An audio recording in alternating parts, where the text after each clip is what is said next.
Hey you lovely people, welcome back to my YouTube channel once again. So ഇന്ന് ഞാൻ നിങ്ങളുടെ മുന്നിൽ present ചെയ്യാൻ പോകുന്നത് ക്രിസ്മസ് ട്രീയുടെ അന്ന് നമ്മളെടുത്തൊരു വ്ളോഗാണ്. അപ്പോൾ നമ്മൾ വിചാരിച്ചു ഓക്കെ ക്രിസ്മസ് ഒക്കെ അല്ലേ, നൈറ്റ് ഒരു 8:30 ഒക്കെ ആയപ്പോൾ നമ്മൾ വിചാരിച്ചു ഓക്കെ നമുക്ക് ചെറായി ബീച്ച് വരെയൊക്കെ ഒന്ന് പോയിട്ട് വരാം. അപ്പോൾ ചെറായി ബീച്ച് പോകുന്ന വഴിക്ക് ഈ കാണുന്നതൊക്കെ അവിടുത്തെ ഡെക്കറേഷൻസ് ആണ് കേട്ടോ. ലൈറ്റിങ്സ് ഒക്കെ വെച്ച് നല്ല അടിപൊളിയാക്കിയിട്ടുണ്ട്. പിന്നെ ഞങ്ങളുടെ വീട്ടിൽ നിന്ന് വാക്കബിൾ ഡിസ്റ്റൻസ് ആണ്. അപ്പോൾ നമ്മൾ വിചാരിച്ചു എന്നാൽ ഒരു വാക്കും കൂടെ ആവുമല്ലോ. സോ അങ്ങനെ വോക്കൊക്കെ ചെയ്ത് നമ്മൾ ചെറായി ബീച്ചിലെ ലൈറ്റിങ്സ് ഒക്കെ കണ്ട്, ചെറായി ബീച്ചിൻ്റെ അടുത്ത്, മെയിൻ ബീച്ചിൻ്റെ അടുത്ത് തന്നെ നമുക്കൊരു കാറ്റാടി ബീച്ച് എന്ന് പറഞ്ഞിട്ടൊരു ബീച്ചുണ്ട്. ചെറായി തന്നെയാണ്. അവിടെ നമ്മൾ കുറേ റൈഡ്സും ഡെക്കറേഷൻസും ഒക്കെ കണ്ട് അനിയനൊരു ആഗ്രഹം എന്നാൽ ഒരു ഐസ്ക്രീം കഴിച്ചേക്കാൻ.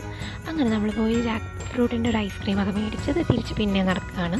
സോ നടക്കുന്ന വഴിക്ക് ഒരുപാട് ലൈറ്റിങ്സും കാര്യങ്ങളൊക്കെ ഉണ്ട്. അപ്പോൾ ക്രിസ്മസ് എന്ന് പറയുന്നത് obviously it is a festival of light, hope, happiness and all അല്ലേ. അപ്പോൾ നമ്മൾ ആ ഡെക്കറേഷൻസൊക്കെ കണ്ട് എൻജോയ് ചെയ്ത്, വ്യൂ ഒക്കെ എൻജോയ് ചെയ്ത് നമ്മൾ മെയിൻ ബീച്ചിലേക്ക് നടക്കുന്ന ഒരു കാഴ്ചയാണ് ഈ കാണുന്നത്.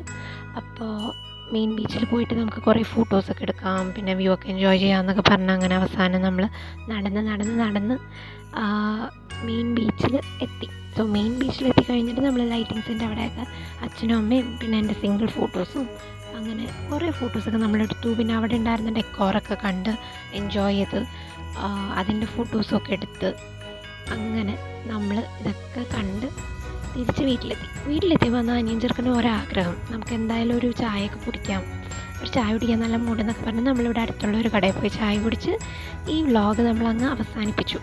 So thank you for watching. Bye bye.